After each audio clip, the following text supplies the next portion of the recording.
Vista, com Arão Josino. A política passada a limpo.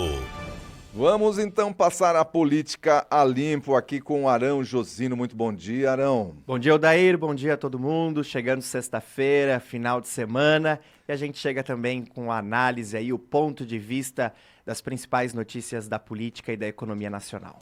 Muito bem, o primeiro ponto a ser analisado aqui pelo Arão Josino, Maduro no Brasil. Vejam só. Que semanada, hein? Nosso presidente Lula está completamente desconectado, Odair, da opinião pública brasileira, né? E é algo muito impressionante e até surpreendente, porque nós sabemos que o nosso Congresso hoje, a Câmara dos Deputados, tem tido uma relação muito difícil com o Executivo, né? Prova disso são aí os debates que estão hoje em pauta e as votações, até mesmo agora a reforma administrativa, passando de uma forma diferente daquilo que o governo queria. E nós sabemos que a Câmara dos Deputados, o nosso Congresso, é um Congresso centro-direita. Um Congresso, até falamos aqui semana passada, né? Liberal na economia, conservadora nos costumes, e o ditador venezuelano Nicolás Maduro, ele, na verdade, representa aí talvez uma das maiores autoridades da esquerda internacional. E quando o presidente Lula traz Maduro para o Brasil, bom, primeiro que traz Maduro para o Brasil, né? Recebe ele aqui. Segundo, recebe ele com todas as pompas que nós vimos lá nos vídeos, nas fotos, um evento gigantesco. E terceiro que, além de receber com pompas, ainda faz um discurso eufórico. Ele estava muito feliz em receber o Maduro, parecia algo que ele queria fazer por vaidade, por ego, né? Assessor de imprensa do Maduro aqui para a América Latina e para o mundo. Exatamente, o porta-voz do Maduro. Exatamente. Num momento em que o Brasil já mostrou, através do Congresso, né, já mostrou através das suas posições que quer ficar distante da esquerda. Então, o que se esperava, talvez, era que Lula buscaria governar com o centro, né? Ali, algo mais, vamos dizer, café com leite. E a partir do momento em que ele traz Maduro para o Brasil, com toda essa estrutura, virando porta-voz do Maduro aqui na América Latina, ele prova mais uma vez que não, que de fato ele quer ser um líder de esquerda e ele quer fazer um governo de esquerda. Isso é muito preocupante porque vai contra tudo aquilo que o povo brasileiro, que a grande maioria do povo brasileiro quer, e vai totalmente contra também o que a maioria do Congresso quer. Então, o meu sentimento aí, no meu ponto de vista, os próximos embates do Executivo com o Legislativo não serão nada fáceis e não serão saudáveis para o nosso país, né? Não é por nada que, para a aprovação desse último projeto, foi o maior derrame de dinheiro já visto no Congresso, 1,7 bilhão de reais. É o toma lá da cá, né? Então, o Executivo liberou emendas parlamentares, né? Liberou aí recursos que estavam travados, justamente para garantir as votações, né? E também porque parlamentar nenhum quer entrar numa impopularidade de defender o governo, um governo que traz, por exemplo, um ditador como Maduro para o país, né, sem receber nada em troca, né? E agora eles estão fazendo esse tipo de troca, que é o toma lá da cá com recursos públicos para distribuir aí para os seus currais eleitorais. Agora, Odair, é impressionante porque tivemos aí cerca de 7 milhões de venezuelanos refugiados, né, que saíram do seu país em busca de oportunidades pela ditadura que se vive lá, né, pela perseguição que se tem lá. Aqui em Ascurra mesmo, faz 2 ou 3 semanas, eu estava conversando com 2 venezuelanos que estão morando aqui em Ascurra, que estão trabalhando na cidade e que saíram fugidos do seu país. E aí, diante de tudo isso, né, inclusive com a União Europeia, dando sanções muito claras, muito transparentes em relação ao Maduro, Lula vai totalmente contra tudo isso, traz o homem para cá e faz uma festa como fez. ele está completamente desconectado da realidade, está completamente desconectado da opinião pública brasileira, até porque nós sabemos que Lula foi eleito presidente não porque a maioria dos brasileiros queria, não porque a esquerda, né, o fez presidente, mas pela questão do cenário político, pela rejeição do presidente Bolsonaro naquele momento. Então foi N fatores. Então Lula está completamente desconectado. Muito bem, inclusive para ele, segundo o discurso que ele fez, esses refugiados, eles estão aqui por causa de uma narrativa. Tudo o que acontece na Venezuela é uma narrativa, segundo o presidente Lula. E para a gente verificar a narrativa de perto, uma jornalista, inclusive da Rede Globo, foi agredida por um dos seguranças aí do Maduro, mostrando como é que funciona a narrativa deles por lá. É uma narrativa com exemplo prático, né? Um exemplo prático. E uma narrativa para 7 milhões de refugiados, né? Não é 100 pessoas, são 7 milhões de refugiados, e com todos eles que a gente conversa, com certeza eles vêm com a mesma fala, com o mesmo discurso. É um país completamente distante da democracia, da liberdade, daquilo que nós entendemos que precisamos para uma sociedade. Olha, vamos vir aqui para Santa Catarina, audiência pública sobre o Plano 1000. Você esteve lá em Florianópolis, participou dessa audiência pública, presença em massa aí dos prefeitos? Presença em massa, plenário da Assembleia Legislativa lotado, né? Foi uma audiência pública chamada pela Comissão de Assuntos Municipais. O presidente é o deputado Thiago Zilli, que é ex-prefeito lá do sul do estado. O vice-presidente também é ex-prefeito, é o deputado estadual Napoleão Bernardes, aqui de Blumenau. É uma mobilização bastante surpreendente, diria até, onde prefeitos, vice-prefeitos, vereadores, gestores de convênios estiveram em Florianópolis para discutir com a Assembleia Legislativa e com o governo do estado a liberação dos recursos dessas obras que estão em andamento, e que nós, inclusive, já falamos aqui em outras oportunidades, Odair. Mas o que me impressionou, e aí falasse agora há pouco sobre a narrativa, né? Ali sim nós tivemos uma guerra de narrativas, né? O governo trazendo a narrativa dos gastos públicos, né? A oposição trazendo a questão de que se estava no orçamento precisa ser cumprido, né? Se foi conveniado tem que ser cumprido, e essa é a nossa defesa, né? A gente não pode deixar a obra parada no estado, isso aí traz um prejuízo gigantesco para os cofres públicos, mas eu trago esse assunto, essa pauta para essa sexta-feira, Odair, porque o deputado estadual Antídio Lunelli, que é ex-prefeito de Jaraguá do Sul, ele fez uma fala que me chamou muito a atenção durante a audiência pública. O Antídio disse o seguinte: olha, deputados, nós estamos aqui no plenário da Assembleia Legislativa discutindo sobre a liberação dos recursos. O governo do estado, através do seu secretário de Estado da Fazenda, o Cleverson, vem até aqui, traz os números e comprova, através dos números, dos dados, que de fato o governo do estado gastou mais do que poderia ter gasto no ano passado. Onde estavam os deputados estaduais? Essa foi a pergunta do deputado Antídio Lunelli. Onde estavam os deputados estaduais que não estavam fiscalizando, que não estavam vendo se o orçamento estava sendo cumprido e que estavam, inclusive, aplaudindo a liberação de tantos recursos? Então, cabe a nós, deputados estaduais, a essa casa, agora, defender a pauta dos prefeitos, porque a Assembleia Legislativa, os deputados estaduais que aqui estavam, contribuíram com esse processo de distribuição de recursos para as prefeituras. Agora, os prefeitos estão com o problema na mão e precisam resolver. E nós, enquanto deputados estaduais, precisamos ajudá-los. Eu achei essa fala muito pontual, né? Porque é muito interessante que no ano passado alguns deputados estaduais estavam lá fazendo de conta que estava tudo certo, né? Defendendo o governo, liberando os recursos para os prefeitos, inclusive abrindo as portas para esses prefeitos.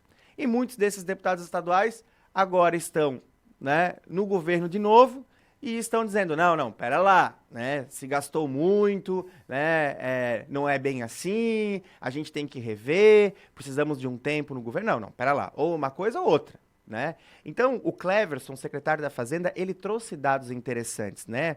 Olha só, existem hoje em obras em andamento que dependem aí da liberação de recursos do governo do estado, cerca de 2 bilhões de reais. Então, o estado precisa hoje, ele tem o compromisso, né, de liberar cerca de 2 bilhões de reais para que essas prefeituras consigam concluir essas obras em andamento. Mas o que mais me chamou a atenção, que o Cleverson levou para a audiência pública, é que o crescimento da despesa com salários dos servidores públicos estaduais de 2013 até 2020, ele foi, em média, 700 milhões de reais por ano. De 2013 a 2020. Se gastava aí, em média, 700 milhões de reais por ano.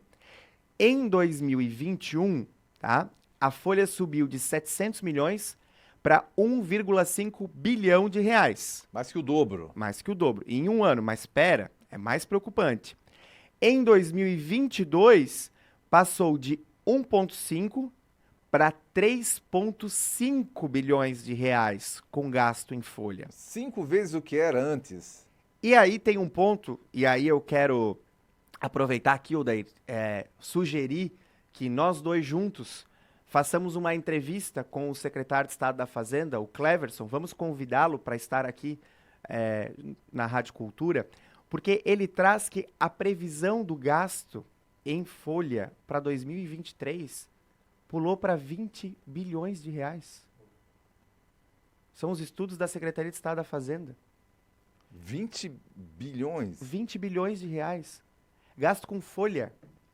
De 700 milhões... De 700 milhões... para 3,5 bilhões. E agora, para uma previsão que havia pulado para 20 bilhões. Mas da onde isso, gente? Da onde isso? E aí, repito aquilo que o Antídio falou antes. Para que para haver esse aumento considerável na folha, obviamente se passou pela Assembleia Legislativa. Então, os deputados votaram. Foi aprovado. Então, como que isso é explicado agora nesse momento? Então, perceba que a situação ela precisa ser debatida, né? Esses personagens precisam ser colocados na mesa e os dados precisam ser tratados de forma transparente, né? Então, se houve falha lá atrás, essas pessoas, elas precisam responder por isso. Agora, não dá para penalizar o cidadão catarinense que hoje está ali, que é o pagador de impostos e que está com uma obra acontecendo na frente da sua casa que não termina mais, porque o governo não está cumprindo com a sua responsabilidade de fazer a liberação dos recursos. Então, esse debate, ele é um debate muito amplo, muito maior do que aquilo que a gente possa imaginar. Não dá para ser feito de forma superficial. É preciso sentar todo mundo na mesa, debater, discutir e encontrar saídas. Agora, é muita irresponsabilidade, né, Odair? Veja só, a gente está falando aí de 10 vezes praticamente o recurso que precisa para terminar as obras, que são 2 bilhões, e 10 vezes vai para a folha. É isso aí. 10 vezes para a folha. E passando de 700 milhões para 3,5 bilhões e depois 20 bilhões. Gente, isso... E até, Odair, nós sabemos que ali na época da pandemia, né, a dívida foi adiada, a dívida pública, o governo federal acabou injetando muito recurso no governo do estado, nos governos do estado, por conta da pandemia. Nós tivemos a questão do congelamento da folha.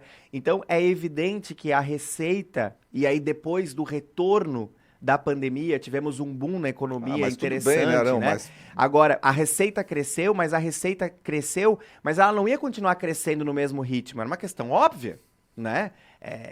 Se você tem uma realidade, porque você precisa analisar, no mínimo, aí, o comportamento da economia nos últimos 10, 20, 30 anos para tomar uma decisão como essa. Não o comportamento da economia de 2 anos diante de uma pandemia. Então, assim, não se pode aumentar os gastos que são fixos, né, de acordo com uma realidade tão pontual como essa. Exatamente. E o problema é que, mais uma vez, os prefeitos voltaram com números para casa só. Voltaram com números, sem expectativa, na verdade, sem cronograma de desembolso, que é o que os prefeitos precisam, né?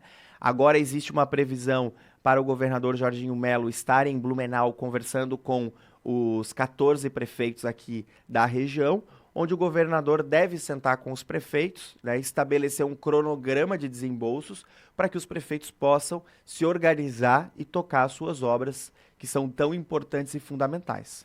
Olha, para o nosso terceiro assunto, eu quero só colocar um vídeo, Aldo, vamos colocar lá aquela do Lula, volta lá naquele vídeo do Lula, estamos juntos aqui, aparece eu e o Arão ali na câmera, vamos voltar aquele vídeo do Lula aqui para que a gente comece o tema. Olha só o que o Lula falou a respeito de amigos no Supremo Tribunal Federal, vamos ver. Eu estou convencido que tentar mexer a Suprema Corte para colocar amigo, para colocar companheiro, para colocar partidário, é um atraso, é um retrocesso que a República Brasileira já conhece muito bem.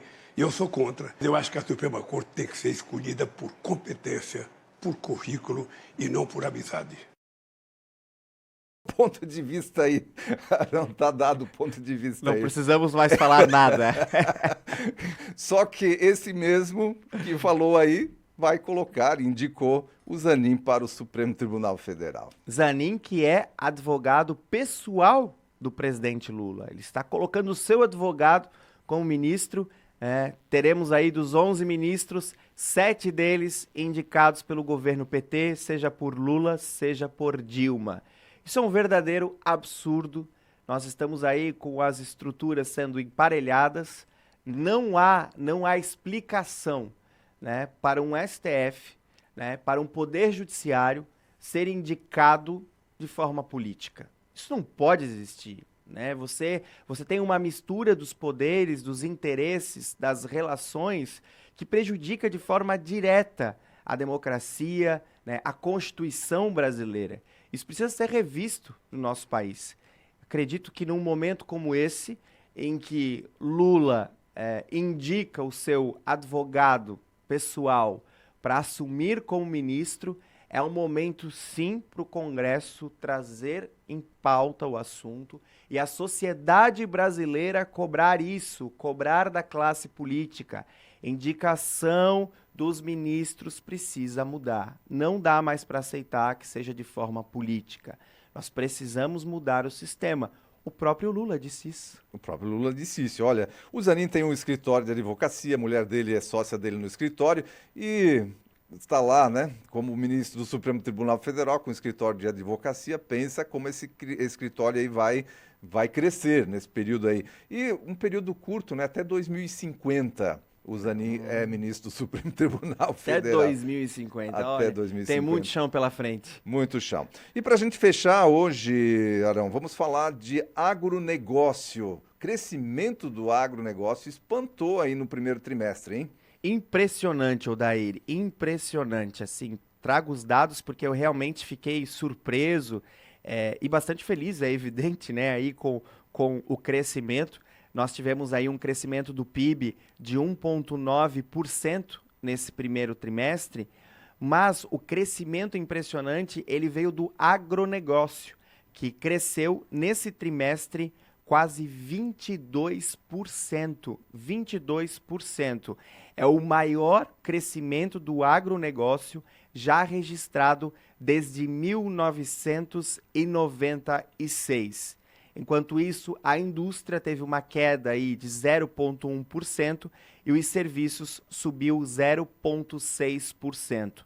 Então, mais uma vez, o agronegócio puxando a economia brasileira e temos uma grande vantagem enquanto catarinenses. Santa Catarina é muito forte, né? O agronegócio aqui em Santa Catarina é, sem dúvida alguma, um setor aí que puxa a nossa economia e reflete no desenvolvimento social e econômico da nossa comunidade. Só que eu acho que o pessoal da esquerda aí está com um tilt agora, né? Porque isso reflete positivamente para o governo. Afinal, nesse primeiro trimestre, o PIB subiu mais do que a expectativa, qualquer expectativa do mercado. E subiu por quê? Por causa do agrofascista.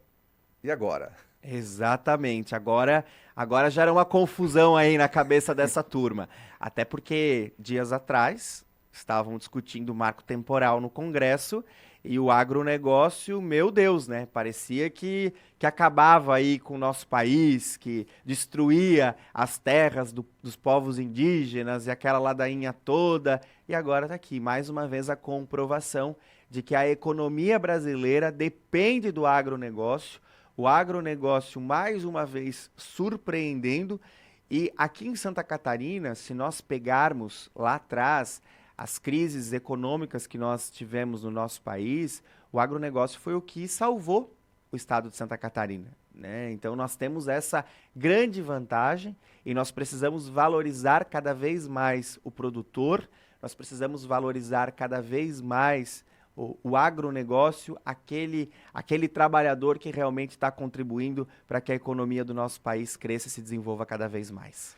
Esse foi então o Ponto de Vista com Arão Josino. Arão, até na segunda-feira. Um bom final de semana para você.